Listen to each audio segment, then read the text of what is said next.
لا حول ولا قوة إلا بالله العلي العظيم اعوذ باللہ من الشیطان الرجیم بسم اللہ الرحمن الرحیم الحمد للہ رب العالمین والصلاة والسلام علی سید الانبیاء والمرسلین وآلہ الطیبین الطاہرین المعصومین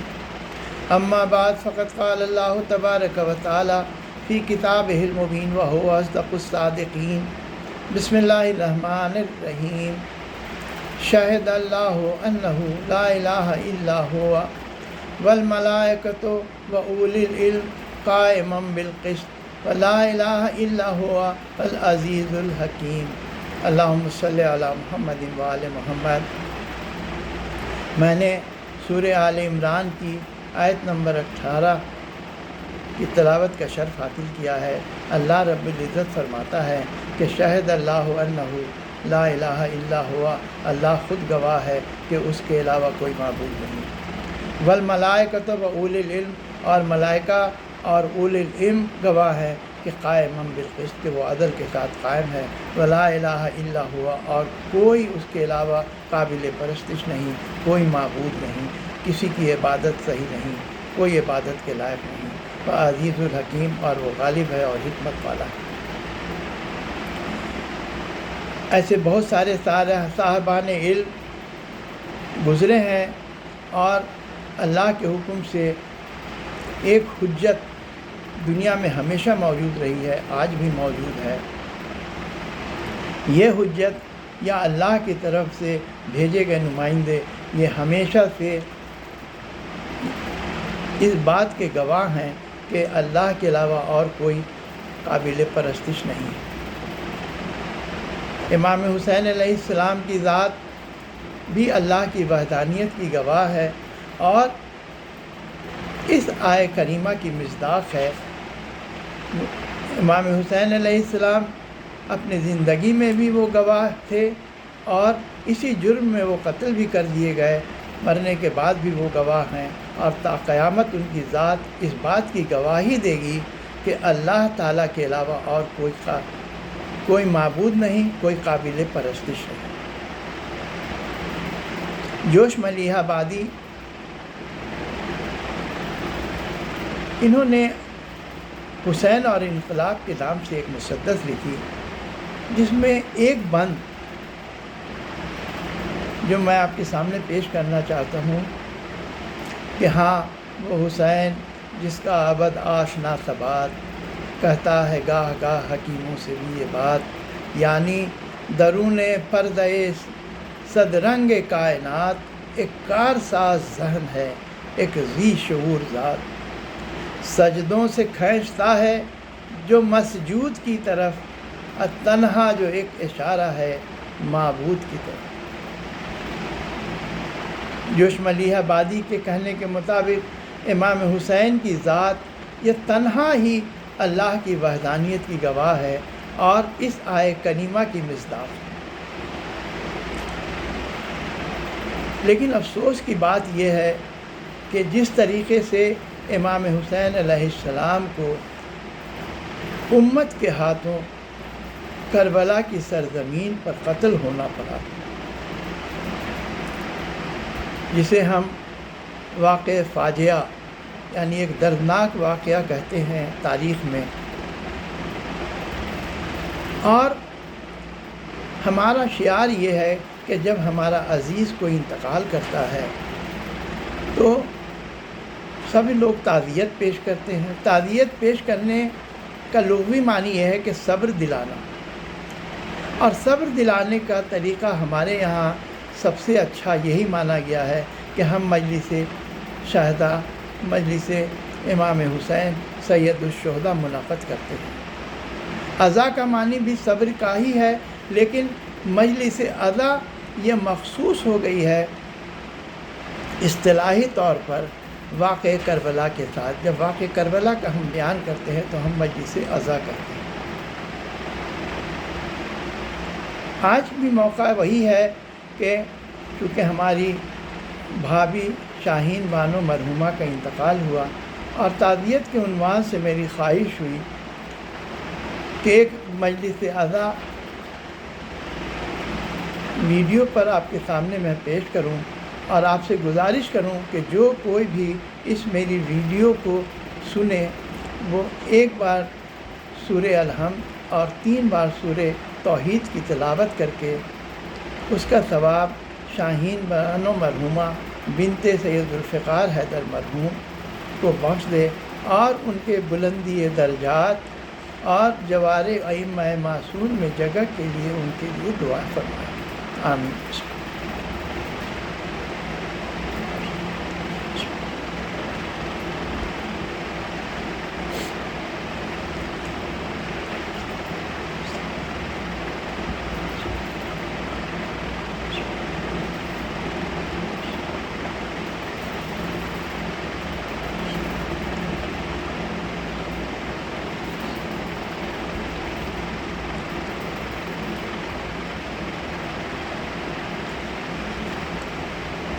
جب ہم واقع کربلا اور عزاداری سے متعلق تاریخوں کا مطالعہ کرتے ہیں تو ہم دیکھتے ہیں کہ واقع کربلا کے فوراً بعد جب اسیری اہل حرم کی اسیری اور ان کا کربلا سے کوفہ اور کوفہ سے شام لے جانا، اس کی مدت ختم ہوتی ہے اور یزید مجبور ہو جاتا ہے سیاسی مسائل کی وجہ سے کہ ان کو رہائی کرے، ان کو رہا کرے، تو ان سے وہ ان کی خواہش پوچھتا ہے کہ وہ شام میں رہنا چاہیں گے یا مدینے واپس جانا چاہیں گے۔ جناب زینب عالیہ نے کہا کہ پہلے تو میں اپنے بھائی پر روئی نہیں ہوں، میں اپنے بھائی کے لیے مجلس منعقد کروں گی، اور یہ پہلی مجلس تھی جو جناب زینب عالیہ نے شام کی سرزمین پر منعقد کی۔ لیکن اس کے بعد جب یہ لوگ مدینے واپس آتے ہیں تو مدینے واپس آنے کے بعد جناب زینب عالیہ کا یہ طریقہ تھا کہ وہ لوگوں میں واقع کربلا بیان کرتی تھیں، جس کی وجہ سے وہاں کا حاکم، مدینے کا حاکم سعید بن اشدق اموی، اس نے یزید کو لکھا کہ ان کے واقع کربلا بیان کرنے کی وجہ سے لوگوں میں ہیجان برپا ہوتا ہے اور لوگوں میں بغاوت کے آثار ظاہر ہو رہے ہیں، تو ان کو یہاں سے ہٹا دیا جائے۔ اب کہا جاتا ہے کہ یزید کا فرمان تھا کہ جتنے بھی اہل بیت ہیں ان کو مدینے سے متفرق کر دیا جائے، سوائے جناب زین العابدین علیہ السلام کے، جو اپنی جائیداد ینبع پر چلے گئے جو کہ مدینے کے مضافات میں تھی۔ لیکن یہ ساری روایتیں بہت ہی مستند نہیں ہیں، لیکن ایک چیز تو بالکل مستند ہے کہ واقع کربلا کے بعد جو امام زین العابدین علیہ السلام اور امام باقر علیہ السلام جب واپس مدینے آئے تو عزاداری پر بہت سخت پابندی عائد کی گئی، اور ان لوگوں پر اس طرح سے ظلم کیا گیا کہ جناب زین العابدین علیہ السلام نے کسی بھی طرح کے جو معاشرتی اس سے اپنے کو الگ رکھا، ایک طرح سے گوشہ نشین ہو گئے۔ اس کے فوراً بعد ایک جماعت ایسی تھی جس نے چاہا کہ ہم لوگوں نے امام حسین علیہ السلام کو خط لکھ کر کے بلایا تھا، اور ہم لوگوں نے بعد میں اپنی جان کی لالچ کی یا جو بھی وجہ سے، چونکہ ابن زیاد کے وہاں پر دباؤ کی وجہ سے یہ لوگ کوفہ سے متفرق ہو گئے، الگ الگ روپوش ہو گئے یا جنگلوں کی طرف چلے گئے، یا کسی وجہ سے ان لوگوں نے اپنی جان کی لالچ کی، تو ان لوگوں نے اپنے کو بہت بڑا قصوروار سمجھا، جس میں یہ لوگ امام حسین علیہ السلام کو خط لکھنے والوں میں تھے، جس میں صحابی رسول جناب سلیمان بن سرد خزائی، رفع بن شداد بجلی، مسیب بن نجبہ، اور عبداللہ بن سعید اور سعید ازدی، یہ کئی ایک لوگ تھے۔ تو ان لوگوں نے واقع کربلا کے فوراً بعد کوفے میں جمع ہو کر کے ان لوگوں نے تقریریں کی اور آپس میں مجلسیں منعقد کی اور کہا کہ ہم لوگوں سے بہت بڑی غلطی ہوئی، اب ہم رسول کریم کو کیا منہ دکھائیں۔ اب ہمارے نزدیک صرف ایک ہی راہ ہے کہ ہم لوگ سب جمع ہو کر کے یا تو امام حسین کے خون کا انتقام لیں ان ظالموں سے، یا ہم خود اپنی جان ان پر فدا کر دیں، جان اپنی قربان کر دیں۔ کئی طرح کی تقریریں ہوئیں، یہ لوگ آہستہ آہستہ یہ لوگ منظم ہوتے چلے گئے، یہ واقعہ کربلا کے فوراً بعد سے یہ باتیں شروع ہوئی، خاص کر کے جب 62 ہجری میں یزید کا جہنم واصل ہو جانا، جب واصل جہنم ہو گیا، اس کے بعد ان لوگوں کو اور موقع ملا اور ان لوگوں نے اپنی میٹنگ کرنی شروع کی۔ اس طرح سے یہ توابین کی جماعت، یعنی کہ توبہ کرنے والے، تو یہ جو جماعت تشکیل پا رہی تھی، ان لوگوں کے ساتھ بھی امام زین العابدین علیہ السلام نے کسی طرح سے اتحاد عمل نہیں کیا۔ لیکن یہ جو توابین کی جماعت تھی، یہ لوگ امام زین العابدین علیہ السلام کو ہی امام مانتی تھی، لیکن سیاسی مسئلے کی وجہ سے سیاسی مصلحت ایسی تھی کہ وہ نہیں چاہتے تھے کہ امام زین العابدین علیہ السلام کو کسی طرح کی پریشانی یا مشکل میں ڈالیں۔ اس لیے جناب سلیمان بن سرد خدائی کی ہی قیادت میں ان لوگوں نے اپنے کو منظم کرنا شروع کیا۔ کافی جماعت ہو گئی، ان لوگوں نے خط لکھا، بصرہ میں بھی خط لکھا اور کافی لوگ اس کے لیے تیار ہوئے۔ آہستہ آہستہ یہ چیزیں بڑھتی گئیں۔ 62 ہجری کے بعد تو ان لوگوں کے اور زور پکڑتا چلا گیا۔ اسی درمیان میں 63 یا 64 ہجری میں جناب مختار ظاہر ہوتے ہیں۔ جناب مختار نے کہا کہ آپ لوگوں کو چونکہ تجربہ نہیں ہے اور آپ سیاست سے واقف نہیں ہیں، تو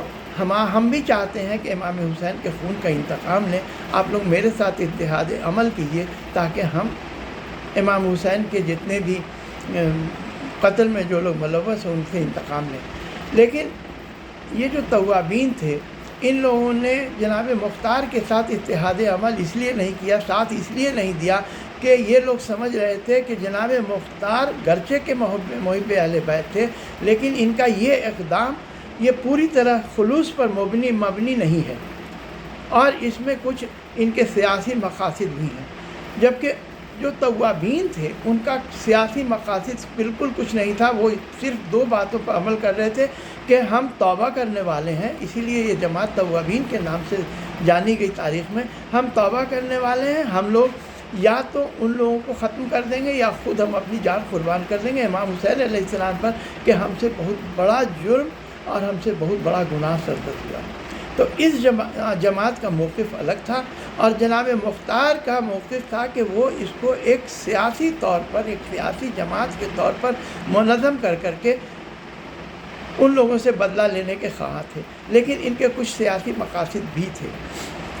پہلے انہوں نے جناب مختار بہت بعد میں، یعنی 64 ہجری کے بعد وہ ظاہر ہوتے ہیں، جبکہ اس وقت تک یہ توابین کی جماعت پوری طرح منظم اور بدلہ لینے کے لیے تیار ہو چکی تھی۔ نتیجہ یہ ہوا کہ یہ توابین کی جماعت وہاں سے کوفہ سے جاتی ہے، نخیلہ نام کی جگہ پر پہنچتی ہے، وہاں پر یہ لوگ آرگنائز کرتے ہیں، امام حسین کی قبر پر جاتی ہیں، وہاں گریہ کرتے ہیں، اور آخر میں یہ لوگ جب آگے بڑھتے ہیں، اب اس جماعت سے بہت سے لوگ ہٹتے چلے گئے آہستہ آہستہ۔ دوسرا، بصرہ سے ایک جو جماعت آ رہی تھی، وہ جماعت آ کر کے وقت پر نہیں مل سکی۔ تیسری بات یہ ہو گئی کہ جس جگہ سے یہ لوگ جا رہے تھے وہاں کا بھی حاکم، گرچہ وہ علاقہ ابن زبیر کے تسلط میں آ گیا تھا، اس لیے کہ ابن زبیر نے بھی یہ حجاز کے علاقے میں یزید کے خلاف بغاوت کر دی تھی اور خود قابض ہو گیا تھا، خلیفہ بن بیٹھا تھا عبداللہ ابن زبیر۔ تو اس کے حاکم نے بھی کہا کہ ہم لوگ بھی ساتھ چلیں گے اور آرگنائز کر کے آپ کا ساتھ دیں گے، لیکن توابین نے ان سے بھی مدد لینے سے انکار کر دیا، اس لیے کہ یہ پھر ان لوگوں کو لگا کہ یہ ایک ابن زبیر کی جماعت، ان کا اپنا سیاسی مقاصد ہو سکتا ہے۔ انہوں نے کہا کہ ہم کو کچھ نہیں کرنا ہے، ہم کو سوائے جا کر کے یا تو ان کو قتل کرنا ہے یا خود قتل ہو جانا ہے۔ تو یہ جو توابین کی جماعت تھی، یہ اپنے مقصد میں یا خلوص میں بالکل ہی ایماندار تھی۔ یہ لوگ گئے عین الوردہ کے مقام پر، ابن زیاد کی فوج کے ساتھ ان لوگوں سے لڑائی ہوئی، لیکن ابن زیاد کی 30,000 کی فوج اور 3,000، نتیجہ یہ ہے کہ سارے کے سارے جناب سلیمان بن سرد پہلے دن قتل ہوئے، لیکن ان لوگوں نے بہت ہی زبردست ضرب لگائی ابن زیاد کی فوج پر۔ دوسرے دن مسیب بن نجمہ قتل ہو جاتا ہے، شہید ہو گئے۔ تیسرے دن عبداللہ ابن سعید قتل ہو گئے، عبداللہ ابن دال قتل ہو گئے۔ آخر میں رفع بن شداد بجلی کے ساتھ صرف چند آدمی بچ گئے، وہ پھر واپس چلے آئے بہت تھوڑی جماعت رہ گئی۔ نتیجہ یہ کہ توابین کی یہ 3000 کی جماعت قریب ساری ہی یہ وہاں پر شہید ہو گئے۔ یہ لوگ امام حسین کے ساتھ خلوص میں بالکل ایماندار تھے اور یہ توبہ کرنے کے اللہ سے یہ توبہ کے طالب تھے، تو ان کا موقف الگ تھا۔ لیکن 64 ہجری کے بعد جو جناب مختار ہوئے تو انہوں نے چاہا کہ ہم کو ایک قیادت کے لیے ایک قائد کی ضرورت ہے۔ یہ کوفہ نے شام کے خلاف کیوں بغاوت کی، اس کے بہت سارے وجوہات ہیں۔ اس لیے کہ رسول اسلام آنے کے پہلے بھی یہ جو کوفہ ہے یہ پہلے ایرانی جو حکومت ہے یہ ان لوگوں کی کالونی تھی، اور شام یہ رومن امپائر کی کالونی تھی۔ دونوں کے جو حاکم تھے گرچہ وہ عرب تھے، لیکن جو شام کا حاکم تھا وہاں کے وہ غسانی جو تھے وہ لوگ لوائل تھے، وفادار تھے رومن امپائر کے، اور جو عراق کے جو ہمیری بادشاہ تھے، سلاطین تھے، وہ لوگ وفادار تھے مجوسی حکومت، ایرانی حکومت کے۔ تو ان لوگوں کے پہلے سے بھی کچھ سیاسی یہ بھی چل رہی تھی۔ یہ لوگ بالکل یہ ایسا نہیں تھا کہ امام حسین کے مقصد اور کے لیے اور اللہ کی راہ میں یہ قتال کرنا چاہتے تھے، کچھ سیاسی اور اپنا بھی کئی ایک وجوہات تھی جس کے ہم ابھی تفصیل میں نہیں جانا چاہتے ہیں۔ تو جناب مختار نے پہلے جناب زین العابدین علیہ السلام سے خواہش کی کہ وہ اس کے قائد بنے۔ جب جناب زین العابدین علیہ السلام نے بالکل ہی اس سے منع کر دیا کہ وہ کسی طرح کی اس سے تحریک سے خود کو منسلک نہیں کرنا چاہتے ہیں، تو جناب مختار نے محمد حنفیہ جو حضرت علی علیہ السلام کے تیسرے بیٹے تھے، جن کی مادر گرامی قبیلہ حنیف سے تھی اور محمد حنفیہ اسی مناسبت سے ان کا نام تھا، ان کے پاس وہ رجوع کرتے ہیں۔ اب انہوں نے تائید کی یا خاموش رہ کر کے تائید کی، لیکن جناب مختار نے جو اپنا خروج کیا وہ انہی کے نام سے کیا، اور ان کو مہدی موعود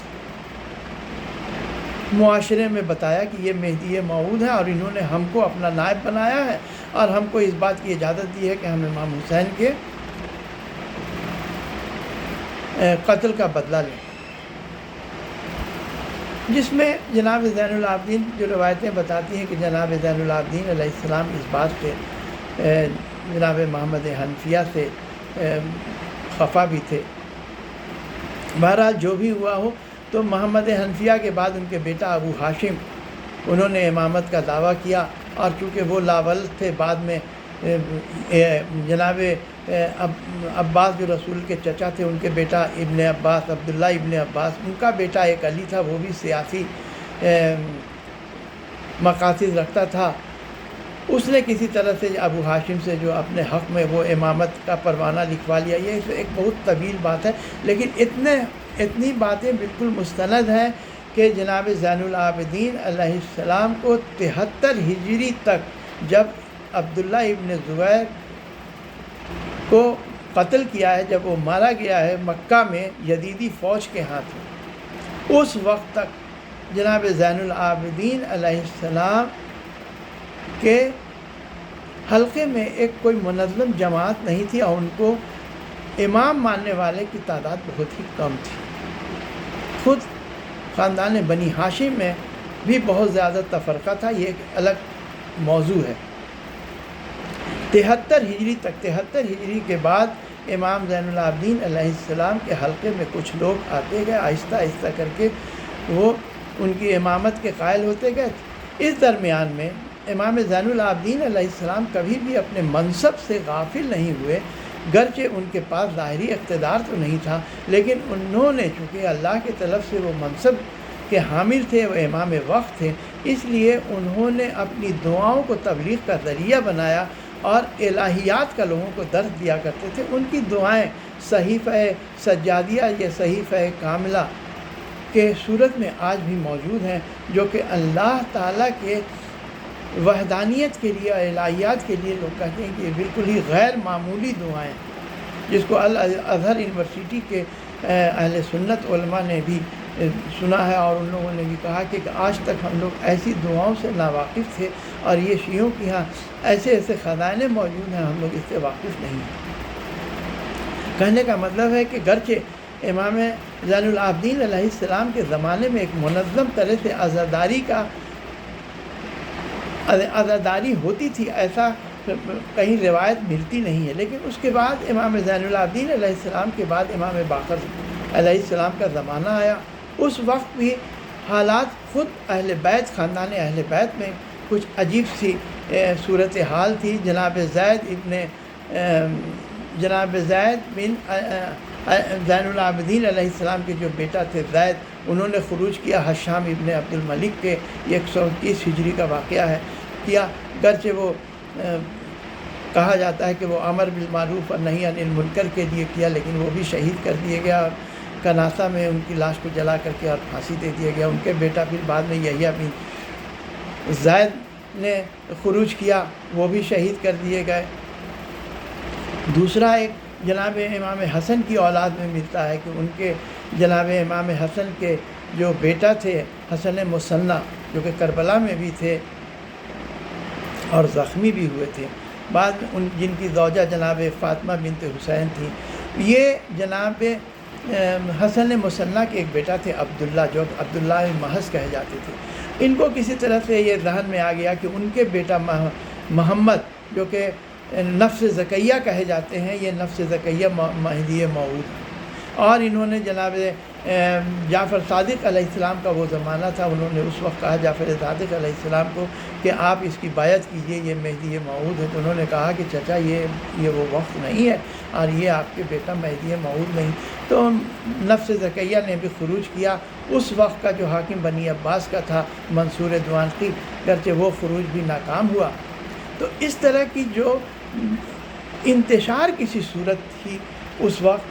اور بنی امیہ کا اقتدار ختم ہو رہا تھا، بنی عباس کا اقتدار آ رہا تھا، تو یہ وہ زمانہ تھا کہ جناب زین العابدین علیہ السلام کو تو عزاداری کرنے کے لیے، منظم طریقے سے ایک عزاداری برپا کرنے کے لیے اجازت نہیں دی گئی۔ اس کے بعد امام باقر علیہ السلام کا زمانہ تھا۔ امام باقر علیہ السلام کے زمانے کے بعد میں کہ کچھ حالات، جبکہ یہ بنی امیہ اور بنی عباس آپس میں ایک دوسرے سے لڑ رہے تھے، وہ زمانہ ایسا تھا کہ جناب باقر علیہ السلام کے وقت میں کچھ عزاداری کی روایتیں ملتی ہیں، اور بہت سارے جو شاعر پیدا ہوئے اس زمانے میں جنہوں نے اہل بیت کے شان میں اشعار کہے ہیں۔ یہ وہ زمانہ تھا کہ کافر اور زندیق ہو جانا تو لوگوں کو منظور تھا، لیکن محب اہل بیت یا شیعان علی کہلانا مشکل تھا، اس لیے کہ شیعان علی کسی پر شبہ بھی ہو جاتا تھا تو اس کے اعضاء کاٹ دیے جاتے تھے، قید میں ڈال دیے جاتے تھے، یا انہیں قتل اور شہید کر دیا جاتا تھا۔ یہ وہ پرآشوب دور تھا امام باقر علیہ السلام کا، امام زین العابدین علیہ السلام کا۔ اس وقت بھی کچھ ایسے شاعر پیدا ہوئے جنہوں نے سر پہ کفن باندھ کر کے اور فضائل اہل بیت بیان کیا ہے، جس میں ایک تو ابو فراس جناب فرزدق ہیں، جن کا کہ قصیدہ میمیہ، جنہوں نے حج کے موقع پر حشام ابن عبد الملک نے جب جناب زین العابدین علیہ السلام کو پہچاننے سے انکار کیا تو انہوں نے اس فی البدیہ کچھ اشعار کہے کہ تم نہیں پہچانتے ہو لیکن یہ مکہ کی سرزمین پہچانتی ہے، ان کے قدموں کو خانہ کعبہ پہچانتا ہے، ان کے قدموں کو حل و حرم پہچانتا ہے۔ اس کے کافی ایک طویل قصیدہ ہے جو کہ عربی ادب کا شاہکار مانا جاتا ہے۔ یہ قصیدہ میمیہ جس پر بہت سارے لوگوں نے اس پر اس کی تشریح کی ہے، اور اس پر لکھا گیا، یہ آج بھی موجود ہے، یہ سارے قصیدے موجود ہیں۔ جناب فرزدق کا قصیدہ میمیہ، اس پر شرحیں لکھی گئی ہیں، بہت لوگوں نے اس پر شرحیں لکھی ہیں۔ دوسرا نام آتا ہے کمیت بن زید اسدی کا۔ کمیت بن زید اسدی امام باقر علیہ السلام کے آتے ہیں، یہ ان کے بعد کے دور کے شاعر ہیں، لیکن جناب فرزدق کے وقت زندہ تھے، اور جب انہوں نے اشعار کہے تو جناب فرزدق کے پاس گئے کہ میں آپ کا بھتیجا ہوں، انہوں نے ان کو اشعار سنایا۔ انہوں نے کہا کہ اس اشعار کو تم لوگوں کو سناؤ اور اس کی تشریح لوگوں کو اس کو بیان کرو۔ جناب کمیت بن زیاد اسدی کے اشعار میں ایک اور خوبی یہ تھی کہ جناب فرزدق کے اشعار تو فضائل پر مبنی تھے، لیکن ان کے جو اشعار تھے جناب کمیت بن زیاد اسدی کے، وہ صرف منقبت یا فضائل اہل بیت نہیں تھی، وہ ساتھ ساتھ منقصت اور بنی امیہ اور بنی عباس کی منقصت بھی تھی، اور ان کے ظلم کو بھی بیان کیا گیا تھا۔ ظاہر سی بات ہے کہ ایسے میں ان کو کافی دھمکیاں ملیں، اور آخر میں یوسف بن عمرو سقفی جو کہ اس وقت وہاں کا حاکم تھا، اس نے اپنے 10 لوگ ان کو دھوکے سے بلایا، اپنے دربار میں بلایا، اور 10 لوگوں کو تلوار کے ساتھ ان پر حملہ کروا دیا۔ ان 10 لوگوں نے ان پر تلوار کا وار کیا۔ آخری وقت میں جناب کمیت بن زیاد اسدی کے منہ پر صرف یہی تھا کہ اللہم و آل محمد، اللہم و آل محمد، یہ آخری الفاظ وہ کہتے کہتے شہید ہو۔ تو ایسے بہت سارے شاعر ہوئے جنہوں نے اپنی جان امام پر قربان کی۔ یہ وہ عام شاعر نہیں تھے، یہ لوگ ایسے تھے کہ ان کی ذات یہ یہ بنی امیہ اور بنی عباس کی حکومتوں کے لیے مستقل ایک محاذ تھی، ان لوگوں کے لیے یہ مستقل طور پر یہ خطرہ تھا، اس لیے وہ لوگ برداشت نہیں کرتے تھے اور اس جرم میں یہ شہید کر دیتے تھے۔ خود امام رضا علیہ السلام کے زمانے میں دیب الخدائی کا واقعہ، وہ کہتے تھے کہ میں اپنی سلیب 50 سال سے تو اپنے کاندھوں پر اٹھائے پھر رہا ہوں۔ اور ان کے اشعار تو پہلے کے جو بھی شعراء ہوئے، انہوں نے جو امام کی منقبت کی یا قصیدے پڑھے یا جو مرثیہ کہی، تو ان لوگوں نے اپنی جان کی پرواہ کیے بغیر یہ کام کیا، اور اس جرم میں وہ شہید بھی کیے گئے۔ اگر ہم یہ دیکھتے ہیں کہ کس طرح عزاداری منائی گئی، تو امام زین العابدین علیہ السلام کے زمانے میں تو ایک روایت ضرور ملتی ہے، اور وہ محمد بن شہاب ظہری کی، جو کہ امام زین العابدین علیہ السلام کی جب مجلس شہادت منعقد ہوتی ہے تو یہ اکثر ہماری مجلسوں میں پڑھی جاتی ہے کہ محمد بن شہاب ظہری امام کے پاس آتا ہے، اور اس کے گھر ایک تقریب تھی، شاید بیٹا کی شادی تھی، اور وہ امام کو مدعو کرتا ہے کہ آپ میرے یہاں آئیے۔ امام نے کہا کہ میں واقع کربلا کے بعد اب کسی بھی خوشی کی تقریب میں نہیں جاتا ہوں۔ اس نے کہا کہ میں اپنے یہاں ایک مجلس منعقد کروں گا، اس لیے کہ میں ہر حال میں چاہتا ہوں کہ آپ میرے یہاں تشریف لائیں۔ اور شاید آج ہم شیعوں کے یہاں بھی شادی کے موقع پر ایک مجلس قائم کی جاتی ہے، پتہ نہیں اس کی مناسبت اسی واقعے سے لوگ لیتے ہیں یا کیا ہے، یہ میں نہیں جانتا ہوں، لیکن یہ واقعہ خود یہ بہت زیادہ مستند واقعہ نہیں لگتا ہے، اس لیے کہ محمد بن شہاب ظہری شروع میں امام زین العابدین علیہ السلام کے یہاں آتا تھا، ان سے کسب علم بھی کرتا تھا، ان کے شاگردوں میں تھا، لیکن یہ ایک ایسا انسان تھا، اس کی جسارت ایسی تھی کہ یہ با ایمان نہیں تھا،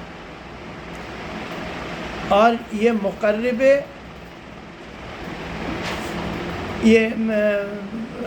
یہ خلفاء کا مقرب تھا۔ عبد الملک بن مروان اور ولید بن عبد الملک بن مروان کا یہ مقرب تھا، اور ان لوگوں کے لیے یہ حدیثیں جعل کیا کرتا تھا، بہت ساری حدیثیں جعل کیا کرتا تھا۔ ابھی ایک کتاب جو جناب زین العابدین علیہ السلام کے زندگی پر جو تحقیق کی کتاب آئی ہے، جس کو کہ علی خامنائی صاحب نے لکھا ہے، اس میں انہوں نے ایسی جعلی حدیثوں کی، محمد بن شہاب ظہری کی جعلی حدیثوں کی نشاندہی کی ہے، کئی ایک جعلی حدیثوں کی نشاندہی کی ہے۔ تو جو شخص درباری ہو، گرچہ یہ ائمہ حدیث میں مانا جاتا ہے، لیکن ہمارے یہاں یہ مستند نہیں ہے، اور اس کو امام زین العابدین علیہ السلام نے ایک خط بھی لکھا تھا جس میں اس کو جہنم کی آگ سے ڈرایا بھی، لیکن ہمارے یہاں مجلسوں میں اس کا بہت تذکرہ ہوتا ہے، اسی لیے میں نے چاہا کہ اس چیز کو بیان کر دوں۔ دوسرا جو واقعہ میں نے کہا کہ جناب فرزدق کا ہے، یا جناب کمیت بن زید اسدی کا ہے، دیب الخدائی کا ہے، اس کے علاوہ بھی بہت سارے شاعر ہوئے، ابو ہارون مکفوف، وہ غالباً نابینا تھے، ان کے مراثی ان کے مراثی جس کو سن کر کے امام زین اللہ جناب امام جعفر صادق علیہ السلام نے گریہ کیا. اب باضابطہ یہ لوگ اہتمام کرتے تھے، مخدرات پردہ لگایا جاتا تھا، مخدرات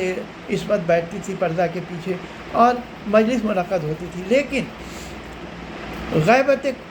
کبریٰ تک جو مجلسیں ہمارے یہاں جو دربار ائمہ میں منعقد ہوئیں وہ زیادہ تر منظوم یا نظم کی شکل میں ہوتی تھی. نثر کی مجلس جو پہلی مجلس کا جو ملتا ہے وہ پہلی مجلس شیخ صدوق جن کا نام تھا محمد بن علی بن حسین بن موسیٰ بن بابیہ قمی،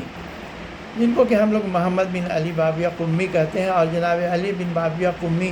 یہ جو آخری نائب امام تھے، یہ علی بن محمد سمری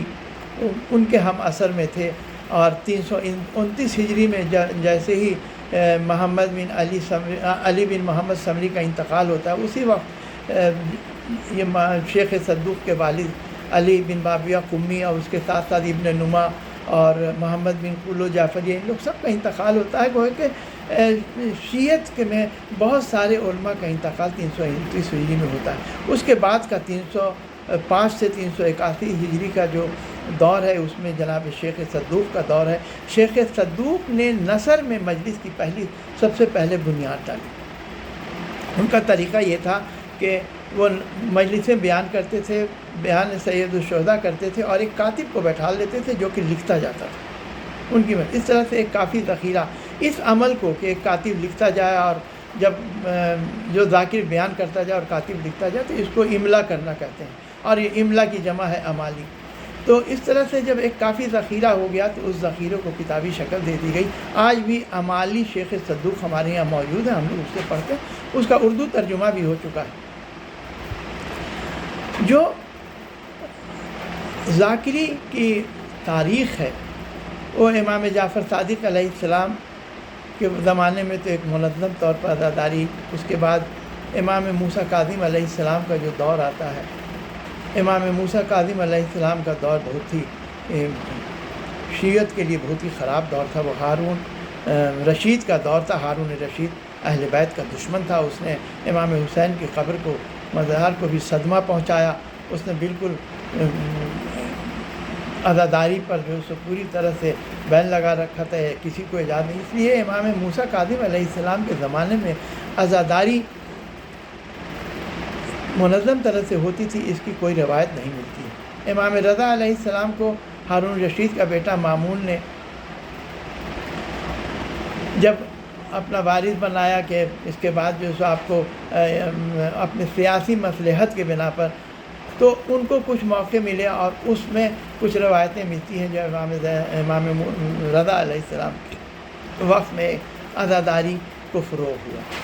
امام رضا علیہ السلام کے بعد کا جو زمانہ ہے، امام تقی علیہ السلام کا زمانہ، اس وقت امام تقی علیہ السلام نے تو بہت کم عمر پائی. اور اس وقت بھی مامون کو جب امام رضا علیہ السلام کو جب اس نے ظاہری طور پر کچھ اقتدار سونپا، کہ اقتدار تو نہیں سونپا لیکن ان کو جو بنایا کہ میرے بعد جو ہے سو آپ اس تخت کے وارث ہوئیے گا، جانشین ہوئیے گا، تو ان کو کچھ موقع ملا عزاداری کرنے کا. ان کے بعد امام محمد تقی علیہ السلام کا تھا، ان کو چاہا کہ وہ کسی طرح وہ اپنے طرف ملا لے اور اپنی بیٹی کی شادی بھی کیا. لیکن دیکھا کہ یہ لوگ حق سے ذرا سرم و تجاوز کرنے والوں میں سے نہیں ہیں، تو اسی کے